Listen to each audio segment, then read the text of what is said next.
बहुत खराब खेला ना, बहुत खराब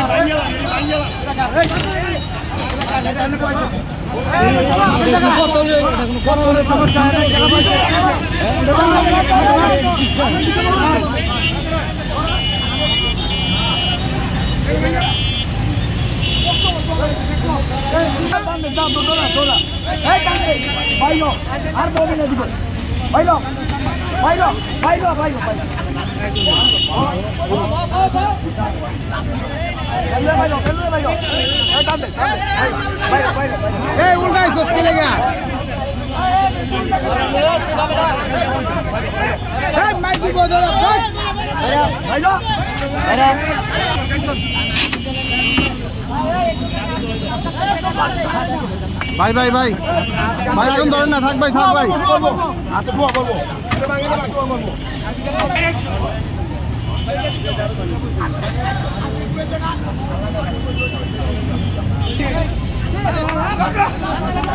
কান্দর কান্দর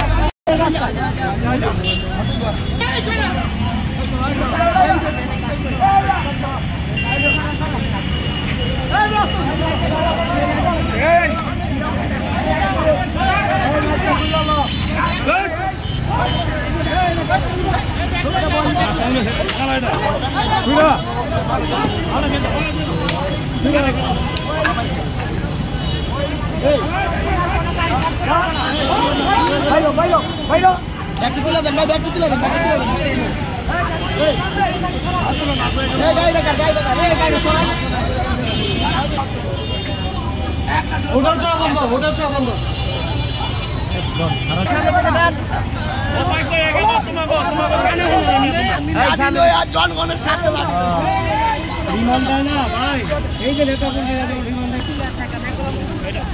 এটা অবস্থা কি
Hey!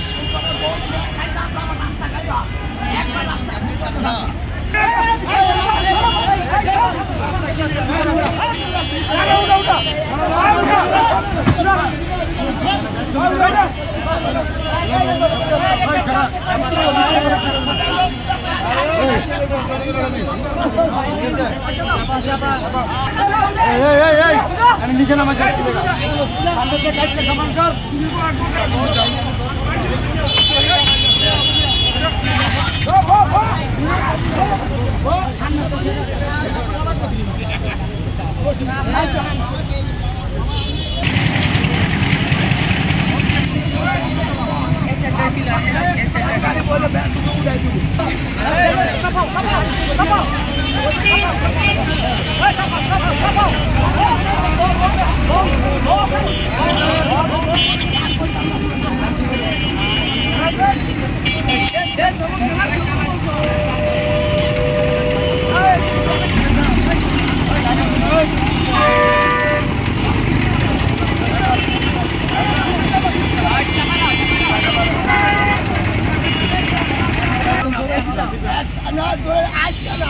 একবার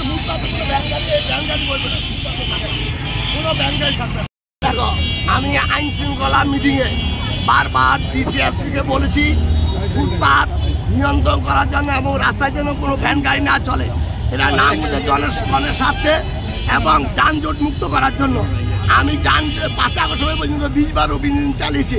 তাদেরকে বারবার অনুরোধ করছি। আজকে তাই জনগণের সাথে নাঙ্গুদেবাসীর সাথে আমি লাঠি হাঁটি নিয়েছি। লাঠি হাঁটি নিয়ে তাদেরকে ভয়ভীতি দেখাচ্ছি, অনেকে 2-1টা বাড়িও দিয়েছি। এটা অকপটে আমি স্বীকার করলাম, কিন্তু নিয়ন্ত্রণ না করলে নাঙ্গুদে মানুষ রাস্তাঘাটে চলাফেরা করতে পারবে না, যানজট মুক্ত হতে পারবে না। আমি ডিসিএসপিকে মুখে বলে আসি যে আজকে থেকে আমি ভ্যান গাড়ি রাস্তায় বসতে দিব না, কালকে থেকে পাইলে আমি প্রত্যেকটার কেরোসিন তেল দিয়ে আগুন লাগাই দেবো। কোনো রাস্তাগুলো নাঙ্গুদাসীর সাথে আমার সাথে না, কোনো সাথে না। এটা তো ছিল মূলত প্রশাসনের কাজ। প্রশাসন যেহেতু প্রশাসনের কাজ আপনার হাতে নিয়েছেন, এটা কতদিন বহাল থাকবে? আমি যতদিন বাইচা দেবো আমার জন্ম উঠবো তো আমি নামিয়ে দেবো রাজপথে, এবং এটা আমি নিয়ন্ত্রণ করার চেষ্টা করবো নাঙ্গুদাসীর সাথে, জনগণের সাথে যানজট মুক্ত করার জন্য। প্রশাসন করুক আর না করুক, প্রশাসন আইতেছে কাল নাই, কিন্তু আমরা এখানে স্থায়ীভাবে বসবাস করবো। বারবার এরা রাজনীতি দলের উপরে বদনাম আসে, বিশেষ করে বিএনপির বদনাম আসে। এর জন্য আমি বিএনপি নেতা হয়ে আমি কঠোরহস্ত দমন করছি। আমি জনগণের সাথে যানজট মুক্ত করার জন্য আমি লাঠি হাতে নিয়েছি, এবং আপনারা দেখেছেন, আপনারা আমার পাশে ছিলেন। আমি সবাইকে রিকোয়েস্ট করছি, প্রয়োজন করে অভিযান আমি প্রতিদিন চালাবো, ইনশাল্লাহ চলবে। আপনারা খালি সহযোগিতা করবেন, সত্য উঠে দেবেন। কেন আমি লাঠি নিয়েছি, কেন তাদেরকে